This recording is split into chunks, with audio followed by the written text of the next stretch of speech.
NIOS ഇക്കണോമിക്സിലെ chapter 14 consumer equilibrium എന്നതാണ്. Consumer equilibrium എന്ന് വച്ചാൽ ഉപഭോക്തൃ സന്തുലിതാവസ്ഥ എന്നർത്ഥം.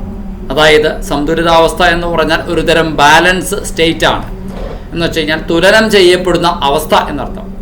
ഉപഭോക്താവ് മുടക്കുന്ന പൈസയും അയാൾക്ക് അതിൽ നിന്ന് കിട്ടുന്ന പ്രയോജനവും തുല്യമായിരിക്കുമ്പോൾ അയാൾ കൂടുതൽ സംതൃപ്തനായിരിക്കുന്ന അവസ്ഥ. കൺസ്യൂമർ ആരാണ് എന്നറിയാതെ കൺസ്യൂമർ ഇക്വിലിബ്രിയം പഠിക്കുന്നതിൽ കാര്യമില്ല. കൺസ്യൂമർ ആരാണ് എന്ന് നമുക്ക് മനസ്സിലാക്കാം. എന്നിട്ട് കൺസ്യൂമർ ഇക്വിലിബ്രിയം എന്താണെന്ന് മനസ്സിലാക്കാം. Who is a consumer? A consumer is a person who purchases goods or services for personal use, not for resale or business purpose. സ്വന്തം വ്യക്തിഗത ആവശ്യത്തിന് വേണ്ടി അന്തിമ ഉപഭോക്താവ് എന്ന നിലയിൽ സാധനം വാങ്ങിക്കുന്നയാളാണ്. മറിച്ച് വിൽക്കാനോ ബിസിനസ് ആവശ്യത്തിനോ ഒരു സാധനം വാങ്ങിക്കുന്ന ആളെ കൺസ്യൂമർ എന്ന് കരുതാനാവില്ല. A consumer engages in the economy. ഒരു സമ്പദ് വ്യവസ്ഥയിൽ കൺസ്യൂമർ ഇടപെടുന്നുണ്ട്. എങ്ങനെയാണ് അയാൾ എക്കണോമിയിലെ ആ പ്രോസസ്സിൽ ഇടപെടുന്നത്? എക്കണോമിയിലെ വൈറ്റൽ പ്രോസസ്സുകളിൽ ഒന്നാണ് പ്രൊഡക്ഷനും കൺസംഷനും ഡിസ്ട്രിബ്യൂഷനും എല്ലാം. അപ്പോൾ ഈ കൺസംഷൻ എന്നത് കൺസ്യൂമർ ചെയ്യുന്ന ഏർപ്പാടാണ്, ഉപഭോക്താവാണ് ഉപഭോഗം ചെയ്യുന്നത്. തീർച്ചയായിട്ടും അങ്ങനെ ഉപഭോഗം ചെയ്യുന്നതിലൂടെ പ്രോഡക്റ്റുകൾ അല്ലെങ്കിൽ സർവീസുകൾ, ഗുഡ്സ് അല്ലെങ്കിൽ സർവീസുകൾ വാങ്ങിക്കുന്നതിലൂടെ അയാൾ എക്കണോമിയിൽ ഇടപെടുന്നുണ്ട്. സോ എക്കണോമിക്സിന് കൺസ്യൂമറെ കുറിച്ച് പഠിച്ചേ മതിയാവും. ദ കീ ഡിസ്റ്റിങ്ഷൻ എന്താണ്? കൺസ്യൂമർ ആണോ അല്ലയോ എന്നുള്ളത്, അതിൻ്റെ എൻഡ് യൂസർ ആരാണ് എന്നുള്ളതാണ്. അയാൾ അന്തിമമായ അയാളുടെ വീട്ടാവശ്യത്തിന് വേണ്ടി അയാളുടെ സ്വന്തം വ്യക്തിഗത ഉപയോഗത്തിന് വേണ്ടി ഉൽപ്പന്നം അല്ലെങ്കിൽ സേവനം വാങ്ങിച്ചാൽ അയാൾ കൺസ്യൂമറാണ്. അല്ലാതെ അത് മറിച്ച് വിറ്റ് ആ വാങ്ങിക്കുന്ന സാധനം മറിച്ച് വിറ്റ് ലാഭം ഉണ്ടാക്കാനാണെങ്കിൽ അയാൾ കൺസ്യൂമർ അല്ല. For example, a person who buys food for their family is a customer at the time of purchase, but the family members who eat the food are the consumers. ഒരച്ഛൻ മകന് വേണ്ടി ഒരു പേന വാങ്ങിക്കുന്നു, മകന് പേന നൽകുന്നു. അച്ഛനാണ് അവിടെ കസ്റ്റമർ അല്ലെങ്കിൽ ബയർ, പക്ഷേ അത് കൺസ്യൂം ചെയ്യുന്നത് മകനാണെങ്കിൽ മകനാണ് അവിടെ അൾട്ടിമേറ്റ് ആയിട്ട് കൺസ്യൂമർ ആവുക. So meaning of consumer equilibrium. Consumer equilibrium എന്ന് പറഞ്ഞാൽ എന്താണ് എന്ന് ചിന്തിക്കുന്നതിന് മുമ്പ് കൺസ്യൂമർ ആരാണ് നമ്മൾ മനസ്സിലാക്കി. യുക്തിബോധമുള്ള കൺസ്യൂമറെയാണ് ഇവിടെ. ആൽഫ്രഡ് മാർഷലിൻ്റെ തിയറിയാണ് ഈ കൺസ്യൂമർ ഇക്വിലിബ്രിയം എന്നത്. ആൽഫ്രഡ് മാർഷൽ ആരാണ് ഒരു റാഷണൽ കൺസ്യൂമർ എന്ന് പറയുന്നുണ്ട്. നമ്മുടെ പഴയകാല ഒരു സാമ്പത്തിക ശാസ്ത്രജ്ഞനാണ് ആൽഫ്രഡ് മാർഷൽ. ക്ഷേമ സാമ്പത്തിക ശാസ്ത്രം, വെൽഫെയർ എക്കണോമിക്സ് മുന്നോട്ട് വെച്ച അത് ആൽഫ്രഡ് മാർഷലാണ്. അദ്ദേഹം പറയുന്നു ഒരു റാഷണൽ കൺസ്യൂമർ എന്ന് പറഞ്ഞാൽ ആരാണ്? An individual who makes purchase decision to maximise their utility and satisfaction within their budget constraints. തൻ്റെ കയ്യിലുള്ള പൈസയുടെ പരിമിതിയാണ് ബജറ്റ് കൺസ്ട്രെയിൻ്റ് എന്ന് പറയുന്നത്. തൻ്റെ ബജറ്റിൻ്റെ പരിമിതിയിൽ, കൺസ്ട്രെയിൻറ്റിൽ നിന്നുകൊണ്ട് ഉള്ള പൈസ കൊണ്ട് മാക്സിമം പ്രയോജനം കിട്ടുന്ന രീതിയിൽ തീരുമാനമെടുത്ത് നല്ല ഉൽപ്പന്നങ്ങൾ, ക്വാളിറ്റി ഉള്ളത് നോക്കി തിരഞ്ഞെടുത്ത് വാങ്ങുന്ന ഉപഭോക്താവ് യുക്തിബോധമുള്ള ഉപഭോക്താവാണ്, സുബോധമുള്ള ഉപഭോക്താവാണ്. റാഷണൽ കൺസ്യൂമറുടെ കാര്യമാണ് നമുക്ക് എക്കണോമിക്സ് പഠിക്കാൻ പറ്റുള്ളൂ. സുബോധമില്ലാതെ തോന്നിയ പോലെ പാഷൻ്റെ പുറകെ ഒക്കെ പോകുന്ന കൺസ്യൂമറെ അല്ല ഇവിടെ എക്കണോമിക്സ് പഠിക്കുന്നത്. അപ്പോൾ പാഷൻ്റെ പുറകെ അല്ലെങ്കിൽ കോമൺ സെൻസ് ഇല്ലാത്ത കൺസ്യൂമർ വാങ്ങിക്കുന്ന രീതിയൊക്കെ ചിലപ്പോൾ ഇതിൽ നിന്ന് വിഭിന്നമായിരിക്കാം. പക്ഷേ നമ്മൾ കോമൺ സെൻസ് ഉള്ള ഒരു റാഷണൽ കൺസ്യൂമറുടെ കാര്യമാണ് ഇവിടെ പറയുക, യുക്തിബോധമുള്ള കൺസ്യൂമറുടെ കാര്യമാണ്. അതായത് this means they carefully consider all available alternatives. അവരുടെ മുന്നിലുള്ള എല്ലാ ഓൾട്ടർനേറ്റീവ്സും, പകരം സാധ്യതകളും ശ്രദ്ധാപൂർവം പരിഗണിച്ചിട്ട് അളന്നു തൂക്കി നോക്കിയാണ് വെയ് ദ കോസ്റ്റ്, ചിലവ് എത്രയാണെന്ന് നോക്കും, ആൻഡ് ബെനഫിറ്റ്, ആ ചിലവ് മുടക്കിയാലുള്ള ബെനഫിറ്റ് എത്രയാണെന്ന് നോക്കും, and choose the option that provides the greatest personal benefit. ഏറ്റവും വലിയ പ്രയോജനം ആ വ്യക്തിക്ക് കിട്ടുന്ന കാര്യം എന്തോ അത് അയാൾ തിരഞ്ഞെടുക്കും. ആ ഉൽപ്പന്നമാണ് വാങ്ങിക്കുക. ഫോർ എക്സാമ്പിൾ, ഉദാഹരണമായിട്ട് A rational consumer choosing between two identical smart phones. രണ്ട് സ്മാർട്ട് ഫോണുകൾ, വലിയ കുഴപ്പമില്ലാത്ത രണ്ട് സ്മാർട്ട് ഫോണുകൾ അയാൾ നോക്കുകയാണ്. അയാൾ ഏതാ തിരഞ്ഞെടുക്കുക? ഒരുവിധം ചീപ്പറായിട്ടുള്ളതും മാക്സിമം വാല്യൂ കിട്ടുന്നതും ഏതാണോ അത് നോക്കിയാണ് അയാൾ തിരഞ്ഞെടുക്കുക. രണ്ടിൻ്റെയും ഉപയോഗമൊക്കെ നമുക്ക് ഏകദേശമൊക്കെ ഒരുപോലെയാണെങ്കിലും അയാളുടെ സാഹചര്യത്തിൽ ഏറ്റവും ചീപ്പായതും എന്നാൽ പ്രയോജനം കൂടുതലായിട്ട് അയാൾക്ക് തോന്നുന്നതുമായിട്ടുള്ള, മുടക്കുന്ന പൈസയ്ക്ക് മാക്സിമം ബെനഫിറ്റ് അയാൾക്കൊരു സാഹചര്യത്തിലുണ്ട് എന്ന് തോന്നുമായ ഫോണ് അയാൾ വാങ്ങിക്കും. അത് സാംസങ് ഗാലക്സി ആണെങ്കിലും ഐഫോൺ പ്രോ മാക്സ് ആണെങ്കിലും ഏതാണെങ്കിലും ഐഫോൺ 16 or 17 ഏതോ ആവട്ടെ, ഏതിനോട് കമ്പയർ ചെയ്യുമ്പോൾ അതിനേക്കാൾ ചീപ്പറായിട്ട് അത്യാവശ്യം അയാളുടെ സാഹചര്യത്തിന് ഇണങ്ങുന്ന മറ്റൊരു ഫോൺ അവൈലബിൾ ആണെങ്കിൽ അയാൾ അതാണ് വാങ്ങിക്കുക. കാരണം അയാൾ റാഷണൽ കൺസ്യൂമറാണ്, യുക്തിബോധമുള്ള കോമൺ സെൻസ് ഉള്ള കൺസ്യൂമറാണ് എന്നാണ് എക്കണോമിക്സ് വിലയിരുത്തുക. So consumer equilibrium is the state where a consumer has maximum possible satisfaction from their spending. തൻ്റെ പണം മുടക്കുന്നതിലൂടെ, തൻ്റെ സ്പെൻഡിങ്ങിലൂടെ കിട്ടാവുന്ന മാക്സിമം പോസിബിൾ സാറ്റിസ്ഫാക്ഷൻ കിട്ടുന്നുണ്ട് എങ്കിൽ അങ്ങനത്തെ കൺസ്യൂമറാണ് given a limited income and the prices of goods and services. അയാളുടെ ഇൻകം ലിമിറ്റഡ് ആയിരിക്കണം. അനന്തമായ വരുമാനമുള്ള ആൾ എന്തും ചെയ്യുന്നിരിക്കാം, അയാളുടെ കാര്യമല്ല. അനന്തമായ വരുമാനമുള്ള ആളുടെ കാര്യമല്ല ഇവിടെ പരിഗണിക്കുന്നത്. കൺസ്യൂമർ ഇക്വിലിബ്രിയത്തിൽ നമ്മൾ പഠിക്കുന്ന കൺസ്യൂമർ ലിമിറ്റഡ് ഇൻകം ഉള്ള കൺസ്യൂമറാണ്. അതുപോലെ തന്നെ ഗുഡ്സും സർവീസസിൻ്റെയും പ്രൈസ്, ആ കാര്യത്തിലും ഒരു വ്യക്തതയൊക്കെ ഉണ്ട്. സാധനങ്ങളുടെയും സേവനങ്ങളുടെയും വിലയിലും. അങ്ങനെയുള്ള സാഹചര്യത്തിൽ കൺസ്യൂമർക്ക് മാക്സിമം പോസിബിൾ സാറ്റിസ്ഫാക്ഷൻ നൽകാൻ കഴിയുന്ന ഒരു അവസ്ഥയെയാണ് കൺസ്യൂമർ ഇക്വിലിബ്രിയം എന്ന് പറയുന്നത്. അറ്റ് ദിസ് പോയിന്റ്, ആ അവസ്ഥയിൽ ആ കൺസ്യൂമർ തൻ്റെ ബൈയിങ് ഡിസിഷൻ എടുത്തു, വാങ്ങിച്ചു. ഈ ഘട്ടത്തിൽ വേറൊരു കാര്യം സംഭവിക്കും. ഇനി മേലാൽ അയാൾ തൻ്റെ ബൈയിങ് ഹാബിറ്റോ കൺസംഷൻ ഹാബിറ്റോ മാറ്റാൻ ആഗ്രഹിക്കുന്നില്ല. കാരണം അയാൾക്ക് ഇപ്പോഴുള്ള ഈ നല്ല കോമ്പിനേഷനാണ്, ഈ വിലയും ഈ വിലയ്ക്ക് ഇത്രയും പ്രയോജനവും അയാൾ ഇഷ്ടപ്പെടുന്നു. അതുകൊണ്ട് അയാൾ ഇക്വിലിബ്രിയത്തിലെത്തി, സന്തുലിതാവസ്ഥയിലെത്തിയ സിസ്റ്റം നമുക്കറിയാം, നമ്മൾ സയൻസിലൊക്കെ പഠിച്ചിട്ടുണ്ട്. അത് പെട്ടെന്ന് മാറാൻ ആഗ്രഹിക്കില്ല, ആ അവസ്ഥ തന്നെ പരമാവധി തുടരാൻ ആഗ്രഹിക്കും. ഇതാണ് ഇക്വിലിബ്രിയം സ്റ്റേറ്റിൻ്റെ അവസ്ഥ.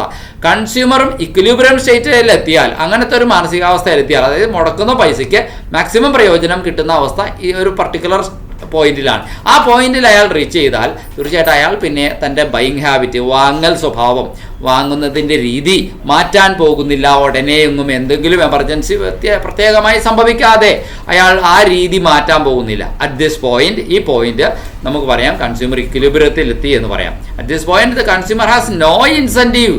ആ മാറ്റിയതുകൊണ്ട് എന്തെങ്കിലും ഒരു എക്സ്ട്രാ പ്രയോജനത്തെയാണല്ലോ ഇൻസെൻറ്റീവ് എന്ന് പറയുന്നത്. എക്സ്ട്രാ പ്രയോജനമൊന്നും അയാൾക്ക് കിട്ടില്ല. എന്തിന്? To change their consumption habit, because they have optimally allocated their budget. Consumer അയാളുടെ ബജറ്റ് ഒപ്റ്റിമലായിട്ട് അലോക്കേറ്റ് ചെയ്ത് കഴിഞ്ഞു. എന്തിനാ? To get the most benefit or utility. നമ്മുടെ ടെക്സ്റ്റ് ബുക്കിൽ ഇങ്ങനെയാണ് പറഞ്ഞിരിക്കുന്നത്, equilibrium means a state of rest. Equilibrium എന്ന് പറഞ്ഞാൽ അപ്പോൾ ഒരു വിശ്രാന്താവസ്ഥയാണ്, ഒരു അനക്കമില്ലാത്ത അവസ്ഥയാണ്, ഒരു സ്റ്റേറ്റ് ഓഫ് റെസ്റ്റ് ആണ്. അവിടെ നിന്ന് അയാൾ മാറാൻ ടെൻഡൻസി കാണിക്കുന്നില്ല. From where there is no tendency to change. A consumer is said to be in equilibrium when he or she does not intend to change his or her level of consumption. അയാൾ അല്ലെങ്കിൽ ആ സ്ത്രീ ആരുമാവട്ടെ അവരുടെ level of consumption ഇനി മാറ്റാൻ ഉദ്ദേശിക്കുന്നില്ല. ഓക്കെയാണ്, ആ മുടക്കുന്ന പൈസയ്ക്ക് ആ സാധനം വർത്തുവയിലാണെന്ന് ആ കൺസ്യൂമർ ആണാവട്ടെ പെണ്ണാവട്ടെ നിശ്ചയിച്ചു, തീരുമാനിച്ചു, ഉറപ്പിച്ചു എങ്കിൽ ഇനി ആ സ്റ്റേറ്റ് ഓഫ് റെസ്റ്റിൽ നിന്ന്, ആ വിശ്രാന്താവസ്ഥയിൽ നിന്ന് മാറാൻ ഉദ്ദേശിക്കുന്നില്ല. ഇനി വേറൊരു ഉൽപ്പന്നം തേടി പോകാനോ ഒന്നും ഉദ്ദേശിക്കുന്നില്ല. കാരണം എന്താണ്? മാക്സിമം സാറ്റിസ്ഫാക്ഷൻ ഡിറൈവ് ചെയ്യുകയാണല്ലോ, നേടുകയാണല്ലോ. അതുകൊണ്ട് അങ്ങനെ consumer's equilibrium refers to a situation. കൺസ്യൂമറുടെ ഇക്വിലിബ്രിയം എന്ന് പറയുന്നത് ഒരു സാഹചര്യമാണ്. Where the consumer has achieved maximum possible satisfaction. Consumer ഒരു മാക്സിമം പോസിബിൾ സാറ്റിസ്ഫാക്ഷൻ അച്ചീവ് ചെയ്ത് കഴിഞ്ഞു from the quantity of the commodities purchased. താൻ വാങ്ങിയ സാധനങ്ങളുടെ അളവിലും അതുപോലെ തന്നെ വിത്ത് ഹിസ് ഇൻകം, അയാളുടെ പരിമിതമായ വരുമാനത്തിനുള്ളിൽ ഒതുങ്ങി നിന്നുകൊണ്ടും, and prices of the commodities in the മാർക്കറ്റിൽ ലഭ്യമായ കോമോഡിറ്റീസിൻ്റെ പ്രൈസിനുള്ളിൽ നിന്നുകൊണ്ടും. അങ്ങനെ വരുമ്പോൾ as the resources are scarce, നോക്കൂ നമ്മുടെ കയ്യിലുള്ള വിഭവങ്ങൾ പരിമിതമായതുകൊണ്ട് തന്നെ in relation to unlimited wants, മനുഷ്യ ആവശ്യങ്ങൾ എപ്പോഴും അപരിമിതമാണ് അല്ലേ. Human wants are always unlimited. അപരിമിതമായ മനുഷ്യാവശ്യങ്ങൾ ഒരു വശത്ത് നിൽക്കുന്നു, എന്നാൽ ആ ആവശ്യങ്ങൾ തൃപ്തിപ്പെടുത്താൻ ഭൂമിയിൽ ലഭ്യമായ വിഭവങ്ങൾ പരിമിതമാണ്, സ്കേഴ്സാണ്, അത് മറുവശത്ത് നിൽക്കുന്നു. ഈ രണ്ട് പൊരുത്തപ്പെടാത്ത കാര്യങ്ങൾ അപ്പുറവും ഇപ്പുറവും നിൽക്കുമ്പോൾ ഒരു കൺസ്യൂമർക്ക് എന്തെങ്കിലും ഒരു കാര്യം തീരുമാനമെടുക്കണം. A consumer has to follow some principles or laws. അയാൾക്ക് ഒരു കുറച്ച് പ്രിൻസിപ്പിൾസോ ലോസോ അനുസരിച്ചിട്ടാണ് അയാൾക്ക് ഹയസ്റ്റ് സാറ്റിസ്ഫാക്ഷൻ നേടാൻ പറ്റുള്ളൂ. there are two approaches to study consumers equilibrium. ഈ കൺസ്യൂമറുടെ ഇക്വിലിബ്രിയം പഠിക്കാൻ നമുക്ക് രണ്ട് തരം സമീപനങ്ങൾ സ്വീകരിക്കാമെന്നാണ് നമ്മുടെ ടെക്സ്റ്റ് ബുക്ക് പറയുക. ദേ ആർ ആസ് ഫോളോസ് എന്ന് പറഞ്ഞിട്ട്, ഒന്ന് കാർഡിനൽ യൂട്ടിലിറ്റി അപ്രോച്ച്. ആൽഫ്രഡ് മാർഷലിൻ്റെ യൂട്ടിലിറ്റി അനാലിസിസ് എന്ന് അതറിയപ്പെടുന്നു, കാർഡിനൽ യൂട്ടിലിറ്റി അപ്രോച്ച്. അതുപോലെ തന്നെ രണ്ടാമത്തെ അപ്രോച്ച് ഓർഡിനൽ യൂട്ടിലിറ്റി അപ്രോച്ച്, അതിനെ ഇൻഡിഫറൻസ് കർവ് അനാലിസിസ് എന്നും പറയുന്നു. ഇങ്ങനെ രണ്ട് തരം അനാലിസിസിനെ കുറിച്ച് പറയുന്നു. അപ്പോൾ എന്താണ് കാർഡിനൽ യൂട്ടിലിറ്റി? മാർഷൽ വിചാരിച്ചത്, അസ്യൂം ചെയ്തത് that the satisfaction of a consumer derives from a good can be measured numerically in hypothetical units called utils. ഒരു സാധനം അതെന്തോ ആവട്ടെ, ഒരു ഗ്ലാസ് വെള്ളമാവട്ടെ, ഒരു പ്ലേറ്റ് ബിരിയാണി ആവട്ടെ, ഏത് സാധനവും കഴിച്ചാൽ അല്ലെങ്കിൽ ഉപയോഗിച്ചാൽ അതിൽ നിന്ന് കിട്ടാവുന്ന ആ സംതൃപ്തി എന്ന് പറയുന്നത് സംഖ്യയായി അളക്കാൻ കഴിയും. ഒരു സാങ്കല്പിക യൂണിറ്റാണ് ആ സംഖ്യയായിട്ട് അളക്കാൻ കഴിയും. ഇപ്പം നീളം അളക്കാൻ നമ്മൾ സെൻറ്റിമീറ്ററോ മീറ്ററൊക്കെ ഉപയോഗിക്കുന്നത് പോലെ, തൂക്കം അളക്കാൻ കിലോഗ്രാമോ മറ്റോ ടണ്ണോ ഒക്കെ ഉപയോഗിക്കുന്നത് പോലെ സംതൃപ്തി അളക്കാൻ നമുക്ക് ഉപയോഗിക്കാവുന്ന ഒരു യൂണിറ്റിൻ്റെ പേര് അദ്ദേഹം തന്നെ നൽകി. ആ പേര് ഇതാണ്. സാങ്കല്പികമായൊരു യൂണിറ്റാണ്, ഹൈപ്പോത്തറ്റിക്കലായൊരു യൂണിറ്റാണ് യൂട്ടിൽ. ആ യൂട്ടിൽ വെച്ചിട്ട് അത് അളക്കാൻ കഴിയുമെന്ന് അദ്ദേഹം വിചാരിച്ചു. Alfred marshal. ഇതാണ് കാർഡിനൽ യൂട്ടിലിറ്റി അപ്രോച്ച് എന്ന് പറയുന്നത്. അതൊരു നമ്പറാണ്. ഉദാഹരണത്തിന് ഒരു ഗ്ലാസ് വെള്ളം കുടിക്കുമ്പോൾ എനിക്ക് അതിൽ നിന്നുള്ള പ്രയോജനം 5 യൂട്ടിൽ ആണ് കിട്ടിയത്. എനിക്ക് കിട്ടിയ പ്രയോജനത്തെ എനിക്ക് ഒരു സംഖ്യ കൊണ്ട് പറയാം, 5 യൂട്ടിൽ. 2ാം ഗ്ലാസ് വെള്ളം കുടിക്കുമ്പോൾ എനിക്ക് 5 യൂട്ടിൽ പ്രയോജനം കിട്ടൂല. എനിക്ക് അതിൽ നിന്ന് കിട്ടാൻ പോണ പ്രയോജനം ഒരല്പം താഴും, 4 യൂട്ടിലേ കിട്ടുള്ളൂ. എനിക്ക് വലിയ ദാഹമൊന്നുമില്ല. എൻ്റെ ദാഹം 1ാമത്തെ ഗ്ലാസ് വെള്ളം കുടിച്ച് കഴിഞ്ഞപ്പോൾ തന്നെ തീർന്നു. 2ാമത്തെ ഗ്ലാസ് കുടിക്കുമ്പോൾ എനിക്കപ്പോൾ അത്രയും പ്രയോജനം തുല്യ അളവിൽ കിട്ടില്ല. യൂട്ടിൽ കിട്ടുന്ന പ്രയോജനത്തിൻ്റെ അളവ് യൂട്ടിൽ ഒരല്പം കുറയും, 4. വീണ്ടും ഉടനെ ഇടവേളയില്ലാതെ അപ്പം തന്നെ കേട്ടോ, കുറേ മണിക്കൂർ കഴിഞ്ഞിട്ടല്ല, പിറ്റേ ദിവസവും അല്ല, അപ്പം തന്നെ ഇടവേളയില്ലാണ്ട് വിത്തൗട്ട് ഇൻ്റർവെൽ 3ാമത്തെ ഗ്ലാസ് വെള്ളം എന്നെ കുടിപ്പിക്കാൻ നോക്കിയാൽ എനിക്ക് അതിൽ നിന്ന് തീരെ പ്രയോജനം കിട്ടണമെന്നില്ല. ചിലപ്പോൾ എനിക്ക് 2 യൂട്ടിൽ പ്രയോജനം മാത്രമേ കിട്ടുകയുള്ളൂ. അപ്പോൾ യൂട്ടിൽ എന്നത് കിട്ടുന്ന കൺസ്യൂമർക്ക് കിട്ടുന്ന പ്രയോജനത്തിൻ്റെ അളവിനെ സംഖ്യയായി അവതരിപ്പിക്കാമെങ്കിൽ, അതിനൊരു യൂണിറ്റ് പറയാമെങ്കിൽ അതാണ് യൂട്ടിൽ. ഓക്കെ, അതാണ് കാർഡിനൽ യൂട്ടിലിറ്റി അപ്രോച്ച് എന്ന് പറയുന്നത്. അപ്പം നമ്പർ കൊണ്ട് ന്യൂമറിക്കൽ ടേംസ് അത് അവതരിപ്പിക്കാം, റെപ്രസെൻറ്റ് ചെയ്യാം. അടുത്തത് മാർജിനൽ യൂട്ടിലിറ്റി. എന്താണ് മാർജിനൽ എന്ന് പറഞ്ഞു കഴിഞ്ഞാൽ നമുക്കറിയാം, നോട്ട് പുസ്തകത്തിലൊക്കെ മാർജിൻ നമ്മൾ വരയ്ക്കും. മാർജിൻ എന്ന് പറഞ്ഞാൽ അതിർത്തി, അതിർവരമ്പ്. ആ അതിർവരമ്പിന് അപ്പുറത്തേക്ക് തെറ്റി എഴുതി പോകാതെ എഴുത്തുകളൊക്കെ നേരാവണ്ണം അലൈൻ ചെയ്യാൻ വേണ്ടിയിട്ടാണ് നമ്മൾ മാർജിൻ വെക്കുന്നത്. അതുപോലെ മാർജിൻ കടന്ന് തെറ്റിപ്പോയാൽ മാർജിൻ്റെ അപ്പുറത്തേക്ക് പോയി എന്ന് പറയും. മാർജിൻ്റെ എക്കണോമിക്സിൽ മാർജിൻ്റെ ക്രോസ് ചെയ്ത് അപ്പുറത്തേക്ക് പോയി എന്നതിന് പറയാൻ ഉപയോഗിക്കുന്ന വാക്കാണ് മാർജിനൽ. അപ്പം ഉപഭോക്താവിൻ്റെ സംതൃപ്തി ഓരോ അധിക യൂണിറ്റ് ഉപയോഗിക്കുമ്പോഴും, അധിക ഗ്ലാസ് വെള്ളം കിട്ടുമ്പോഴും, അല്ലെങ്കിൽ അധിക പ്ലേറ്റ് ബിരിയാണി പിന്നെയും കിട്ടുമ്പോഴും ആദ്യം കിട്ടിയതിനേക്കാൾ കുറഞ്ഞായിരിക്കും അഡീഷണൽ ബെനിഫിറ്റ്. അഡീഷണൽ യൂട്ടിലിറ്റി കുറഞ്ഞു വരും. അപ്പം മാർജിനൽ യൂട്ടിലിറ്റി എന്ന് പറഞ്ഞാൽ ഒരു എക്സ്ട്രാ യൂണിറ്റ് കൺസ്യൂം ചെയ്യുമ്പോൾ അതിൽ നിന്ന് കിട്ടുന്ന എക്സ്ട്രാ പ്രയോജനത്തെയാണ് മാർജിനൽ യൂട്ടിലിറ്റി. പഠിക്കുക, എന്താണ് മാർജിനൽ യൂട്ടിലിറ്റി? ഒരു എക്സ്ട്രാ യൂണിറ്റ് കൺസ്യൂം ചെയ്യുമ്പോൾ അതിൽ നിന്ന് കൺസ്യൂമർക്ക് കിട്ടുന്ന എക്സ്ട്രാ പ്രയോജനത്തെ പറയുന്ന പേരാണ് മാർജിനൽ യൂട്ടിലിറ്റി. അപ്പം മാർജിനൽ യൂട്ടിലിറ്റി അഥവാ അധിക പ്രയോജനം എന്ന് പറയുന്നത് കൺസ്യൂമർ അഡീഷണൽ യൂണിറ്റ് കൺസ്യൂം ചെയ്യുമ്പോൾ അതിലൂടെ ഗെയിൻ ചെയ്യുന്ന പ്രയോജനമാണ്. അത് മനസ്സിലാക്കുക. അത് എന്ത് ഗുഡാവട്ടെ, എന്ത് ചരക്കാവട്ടെ, സാധനങ്ങളാവട്ടെ, സേവനങ്ങളാവട്ടെ, അഡീഷണൽ യൂണിറ്റ് ഓഫ് ഗുഡ്, ഒരു അധിക യൂണിറ്റ് ചരക്ക് ഉപയോഗപ്പെടുത്തുമ്പോൾ അതിൽ നിന്ന് കിട്ടുന്ന അധിക പ്രയോജനത്തെയാണ് മാർജിനൽ യൂട്ടിലിറ്റി എന്ന് പറയുന്നത്. ഇനി law of diminishing marginal utility എന്താണ്? അതായത് സീമാന്ത ഉപയുക്തത എന്നൊക്കെയാണ് മലയാളത്തിൽ മാർജിനൽ യൂട്ടിലിറ്റിയെ പറയുന്നത്. ഈ സീമ എന്ന് പറഞ്ഞാൽ അതിർത്തി, അതിർവരമ്പ്, margin.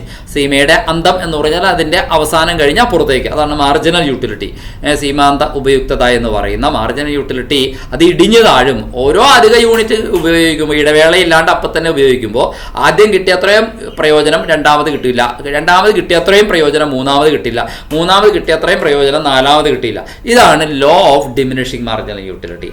A fundamental principle stating that as a consumer consumes more units of a specific good, ഒരു നിശ്ചിത സാധനം കൂടുതൽ അളവിൽ കൺസ്യൂം ചെയ്യുമ്പോൾ the marginal utility derived from each successive unit tends to decrease. ഓരോ സക്സസീവ് യൂണിറ്റിൽ നിന്നും കിട്ടാൻ പോണ മാർജിനൽ യൂട്ടിലിറ്റി ഇടിഞ്ഞു താഴാൻ തുടങ്ങുന്നു. ടെൻഡ് ചെയ്യുക എന്ന് പറഞ്ഞാൽ ടെൻഡൻസി കാണിക്കുക, പ്രവണത കാണിക്കുക, ഡിക്രീസ് ചെയ്യാനുള്ള പ്രവണത കാണിക്കുന്നു. ആദ്യത്തെ ക്ലാസ്സിൽ നിന്ന് എനിക്ക് കിട്ടിയ പ്രയോജനം 5 യൂട്ടിലാവട്ടെ, പക്ഷേ ഉടനെ തന്നെ ഇടവേളയില്ലാണ്ട് അപ്പോൾ തന്നെ അടുത്ത യൂണിറ്റ് ഉപയോഗിച്ചാൽ എനിക്ക് അതിൽ നിന്ന് ഡിറൈവ് ചെയ്യുന്ന കിട്ടാൻ പോകുന്ന പ്രയോജനം 4 യൂട്ടിലാണ്.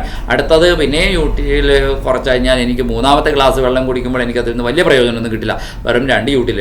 പിന്നെ 4ാമത്തെ ഒരു ഗ്ലാസ്സിൻ്റെ വെള്ളത്തിൻ്റെ ആവശ്യമേ എനിക്ക് ഉണ്ടാവില്ല, അതുകൊണ്ട് 0യിലേക്ക് എത്തും മാർജിനൽ യൂട്ടിലിറ്റി. ആ ലാസ്റ്റത്തെ കൺസംഷനിലൂടെ എനിക്ക് കിട്ടുന്ന എക്സ്ട്രാ പ്രയോജനത്തെയാണ് അപ്പം marginal utility, total marginal utility എന്നൊക്കെ പറയുന്നത്. ഇനി എന്തോ ആവട്ടെ, മാർജിനൽ യൂട്ടിലിറ്റി പണത്തിൻ്റെ കാര്യത്തിൽ എങ്ങനെയാണ്? Marshall assumed that the worth or utility of each rupee remains constant. പണത്തിൻ്റെ കാര്യത്തിൽ മാത്രം മാർജിനൽ യൂട്ടിലിറ്റി ഇടിഞ്ഞ് താഴില്ല. കാരണം പണം പിന്നെയും പിന്നെയും കിട്ടിയാൽ അയാൾക്ക് പിന്നെയും സെയിം അളവിൽ തന്നെയാണ് പ്രയോജനം.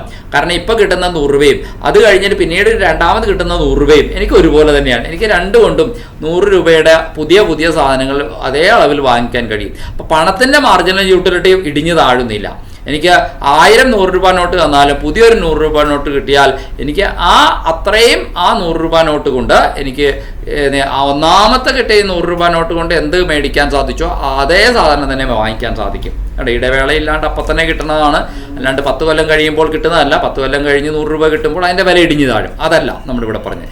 പണത്തിൻ്റെ കാര്യത്തിൽ ആൽഫ്രഡ് മാർഷൽ പറയുന്നു അതിൻ്റെ മാർജിനൽ യൂട്ടിലിറ്റി എന്ന് പറയുന്നത് സെയിം ആണ്, കോൺസ്റ്റന്റ് ആയിരിക്കും നിലനിൽക്കുമെന്ന് പറയുന്നു. റാഷണൽ കൺസ്യൂമർ ആരാണെന്ന് ആൽഫ്രഡ് മാർഷൽ എക്സ്പ്ലെയിൻ ചെയ്യുന്നുണ്ട്. The consumer is assumed to be rational.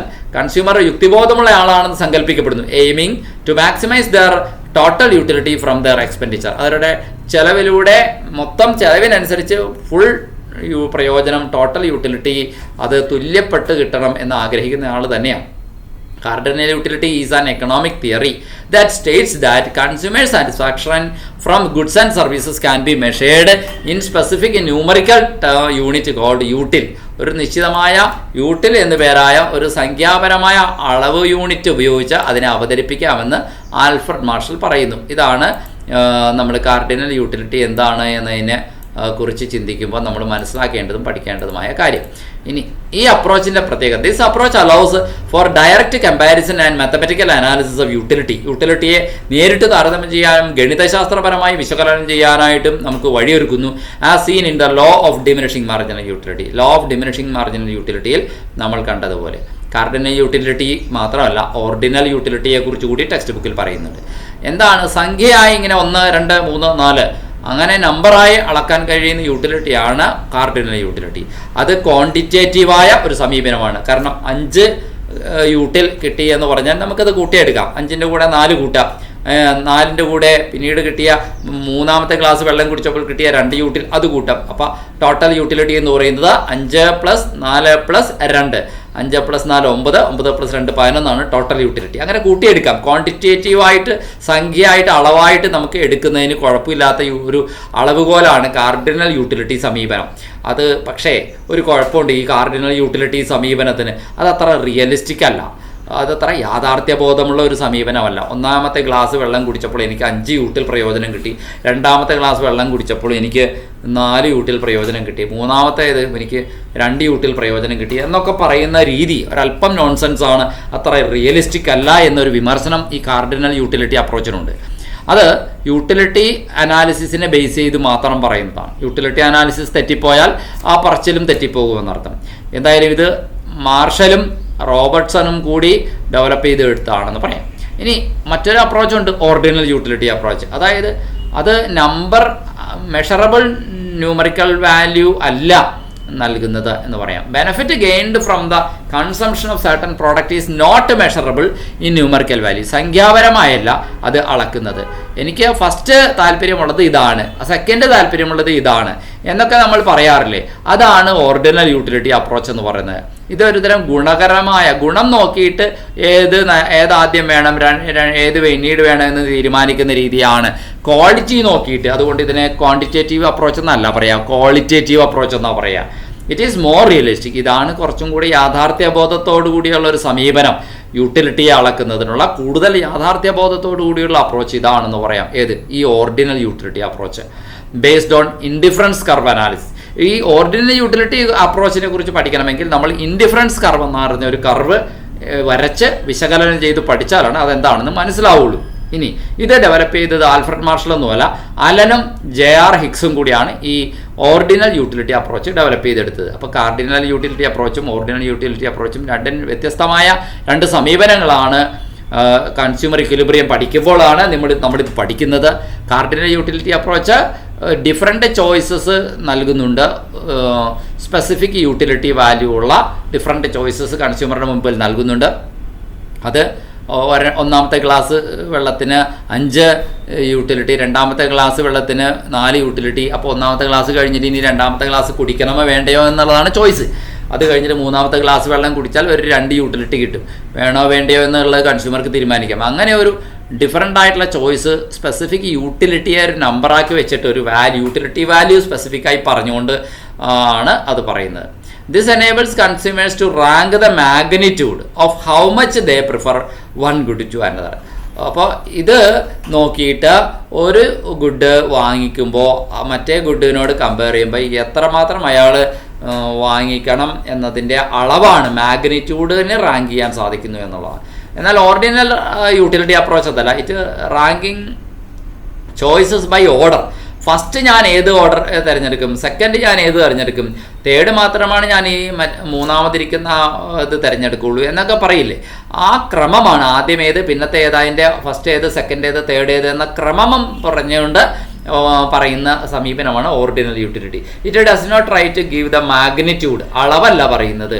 പകരം എന്ത് ചെയ്യുന്നു, ഏതാണ് ആദ്യം എടുക്കുക പിന്നെ എടുക്കുന്നത് ഏതാണ് എന്നുള്ള കാര്യങ്ങളൊക്കെയാണ് നമ്മൾ പറയുന്നത്. ഇത്രയുമാണ് നമ്മൾ ഇന്നത്തെ ക്ലാസ്സിൽ നമ്മൾ പഠിക്കാനുള്ള. പലതവണ കേൾക്കുക, ഒരു 2, 3, 4 തവണ കേട്ടാലും കുഴപ്പമില്ല. അല്പം ഡിഫിക്കൽട്ടായൊരു പോർഷനാണ്. നന്നായി ആവർത്തിച്ച് കേട്ട് മനസ്സിലാക്കിയാൽ മാത്രമാണ് തുടർന്ന് ഇതിനെ ബാക്കിയുള്ള കാര്യങ്ങൾ മനസ്സിലാവുകയുള്ളൂ.